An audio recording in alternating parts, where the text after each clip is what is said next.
Class 10th के MP board के सभी विद्यार्थियों, आज के इस वीडियो के अंतर्गत मैं आपको class 10 science monthly test paper science का जुलाई महीने का पूरे पेपर का सॉल्यूशन प्रोवाइड कराऊंगा।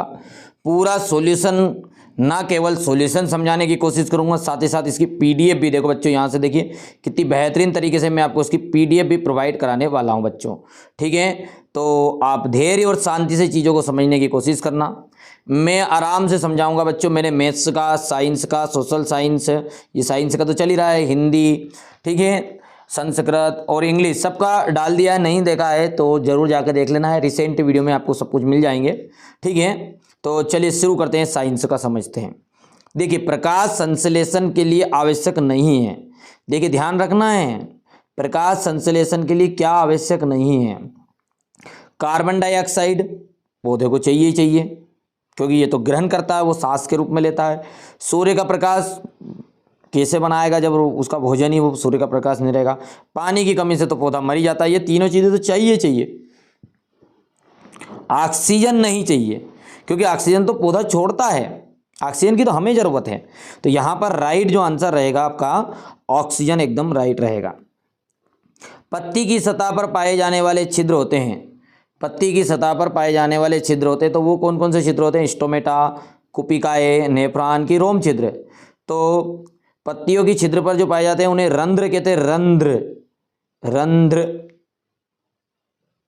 ठीक है, यानी कि इसको इंग्लिश में कहते हैं स्टोमेटा। तो यहाँ से आ ऑप्शन राइट रहेगा। भोजन के पाचन का मुख्य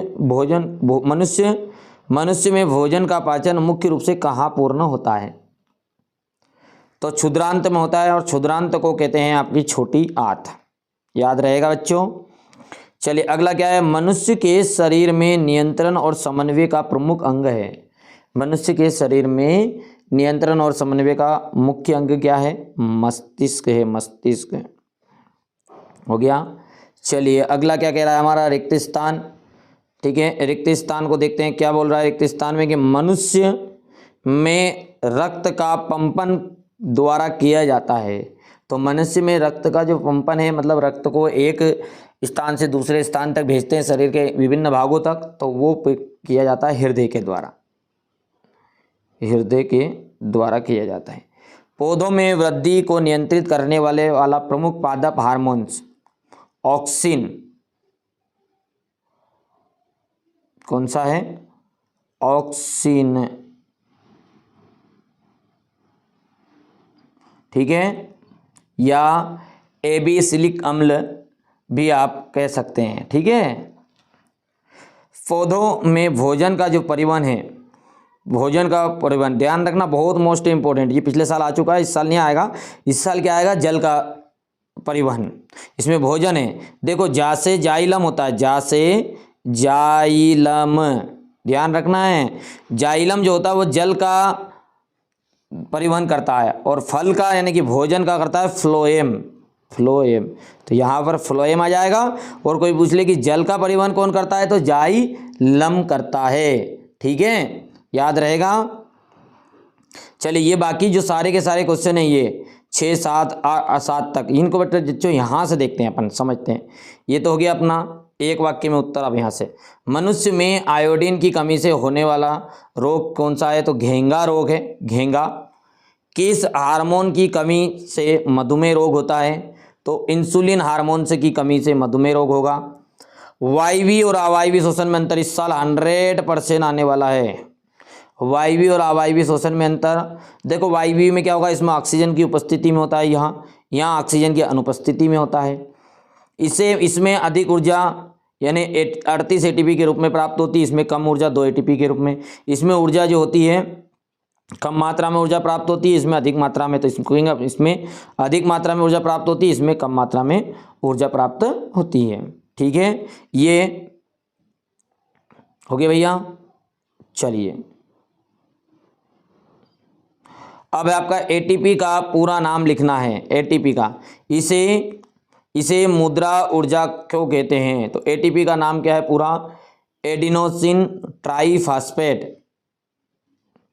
इसे मुद्रा ऊर्जा यानी एनर्जी करेंसी कहते हैं, क्योंकि कोशिका में होने वाली सभी जैविक क्रियाओं के लिए आवश्यक ऊर्जा एटीपी के रूप में संग्रहित और उपलब्ध कराई जाती है।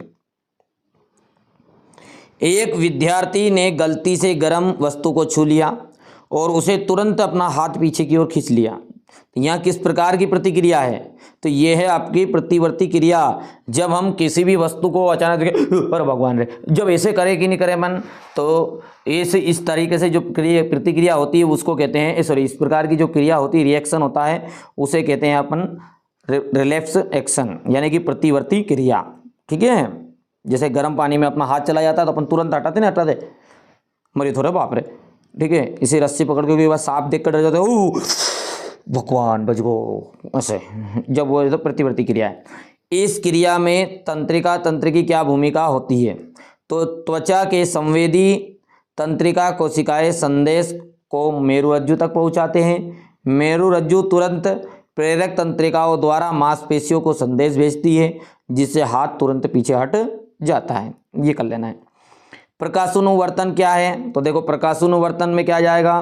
प्रकाश के प्रभाव से पौधे के किसी भाग का प्रकाश की ओर या उसके विपरीत दिशा की ओर बढ़ना प्रकाशानुवर्तन कहलाता है। जैसे पौधा का तना प्रकाश की ओर बढ़ता है और जड़ जो है उसकी प्रकाश की उल्टी दिशा में बढ़ती है, ये कहलाता है आपका प्रकाशानुवर्तन। स्वापोषी पोषण और विषम पोषी पोषण की परिभाषा आपको लिखनी है। तो स्वापोषी पोषण, जिस पोषण में जीव, ठीक है, सूर्य के प्रकाश, कार्बन डाइऑक्साइड, जल की सहायता से अपना भोजन स्वयं बना लेता है, वो कहलाता है स्वापोषी पोषण। यानी हरे पौधे जिसमें अपना भोजन स्वयं बना ले। तुम बना लोगे अपना भोजन? हाँ भैया, हम भी थेपला रोटा। अरे भैया, रोटा बनाने की बात नहीं चल रही है यहाँ बात चल रही है कि भोजन से तुमने फल जो आटे लाए, गेहूँ लाए, तुमने बनाया क्या? खेत से लाए, मतलब पौधे के द्वारा लिए अपन ने। तो अपन अपना पोषण जो अपन होते हैं वो किस में आ गए? विषम पोषी में। जो जिस पोषण में जीव अपना भोजन स्वयं नहीं बनाते, अन्य जीवों पर निर्भर रहते हैं, विषम पोषी पोषण कहलाते हैं। ठीक है। धमनी और शिरा में अंतर, इस साल बिल्कुल 100% आने वाला क्वेश्चन है, धमनी और शिरा में अंतर। ध्यान रखना आप, 100% आएगा, क्योंकि मेरा जो अनुभव है ना, कभी भी अकारत नहीं आता बेटा। मैं 7 साल से बच्चों को पढ़ा रहा हूँ ऑफलाइन कोचिंग। और हाँ, बिल्कुल CM राइज वाले बच्चों के लिए स्पेशल, बाकी वैसे सभी बच्चों के लिए रहेगा, तो सभी बच्चे मजे लाएंगे, पर CM राइज वाले जो बच्चे हैं उन सभी के लिए स्पेशल क्या रहेगा?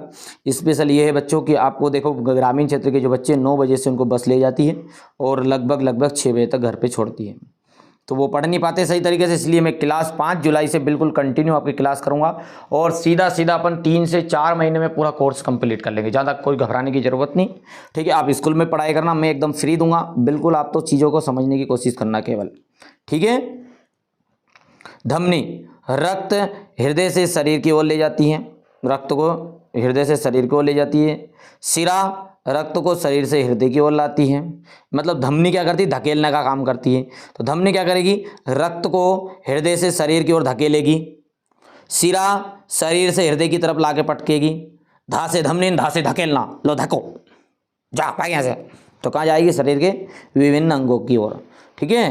तो धमनी क्या कर रही है? रक्त को हृदय से शरीर के विभिन्न अंगों तक ले जाती है। शिरा रक्त को वापिस शरीर से हृदय की ओर लाती है। सामान्यता ऑक्सीजन युक्त रक्त ले जाती है, ये सामान्यता कार्बन डाइऑक्साइड युक्त रक्त लाती है।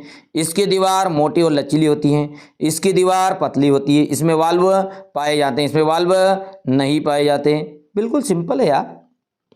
ठीक है। धमनियों में वाल्व नहीं पाए जाते। फुसफुस धमनी को छोड़कर, फुसफुस सुना, फुसफुस धमनी को छोड़कर बाकी सारी धमनियों में शुद्ध रक्त बहता है। और शिरा में, फुसफुस शिरा को छोड़कर बाकी सारी धमनियों में अशुद्ध रक्त बहता है, ये याद रख लेना है। अब है आपका मनुष्य में पाई जाने वाली किन्हीं 4 अंतःस्रावी ग्रंथियों के नाम और उनके के कार्य लिखो। तो पीयूष ग्रंथि तो शरीर की वृद्धि करती है और अन्य अंतःस्रावी ग्रंथियों पर नियंत्रण करती है। थायराइड ग्रंथि थायरोक्सिन हार्मोन्स बनाकर शरीर के उपापचयी क्रियाओं को नियंत्रित करती है। अग्नाशयी इंसुलिन हार्मोन्स बनाकर रक्त में शर्करा की मात्रा को नियंत्रित करती है। अधिवृक्क ग्रंथि तो एड्रिनल हार्मोन्स बनाकर आपातकालीन परिस्थितियों में शरीर को तैयार करती है। अब अगला क्वेश्चन है आपका लास्ट वाला कि प्रकाश पौधों के अनुवर्तन गति क्या है। पौधों में गुरुत्वानुवर्तन को उदाहरण से समझाइए। देखिए, बाह्य उद्दीपकों जैसे प्रकाश, गुरुत्व, जल आदि के प्रभाव से पौधे का किसी भी एक निश्चित दिशा की ओर वृद्धि करना अनुवर्तन कहलाता है। गुरुत्वानुवर्तन क्या है? गुरुत्वाकर्षण के प्रभाव से पौधों की वृद्धि को गुरुत्वाकर्षण कहते हैं। जैसे जड़ नीचे की ओर बढ़ती है, तना ऊपर की ओर ही बढ़ता है। तो ऊपर की ओर बढ़ेगा तना तो ऋणात्मक गुरुत्वाकर्षण होगा, जड़ जो है वो धनात्मक गुरुत्वाकर्षण कहलाएगा, गुरुत्वानुकर्षण।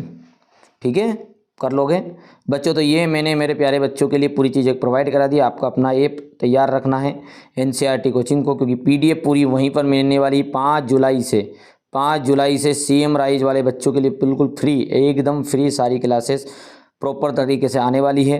ठीक है, तो आप पहली बार चैनल पे सब्सक्राइब जरूर करिए, नोटिफिकेशन और जरूर करके रखिएगा और सारे दोस्तों के साथ जरूर शेयर करिएगा।